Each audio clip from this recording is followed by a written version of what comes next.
आजच्या एपिसोडमध्ये आपण रिसर्च रिपोर्ट रायटिंग किंवा थेसिस रायटिंग, मराठीमध्ये याला आपण प्रबंध लेखन असं म्हणतो, याविषयीची चर्चा आपण आजच्या तासामध्ये करणार आहोत. आजच्या या सत्रामध्ये आपण करणार आहोत.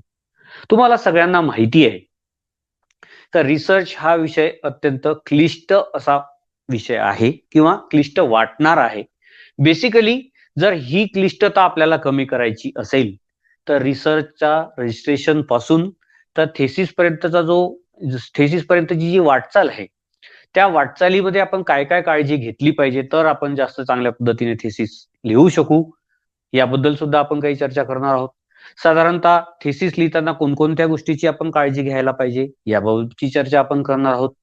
आणि रिसर्च रिपोर्ट रायटिंगच्या संदर्भातल्या A to Z संकल्पनांचा विचार आपण आजच्या सत्रामध्ये करणार आहोत. तुम्ही शेवटपर्यंत सगळेजण माझ्यासोबत असणार आहात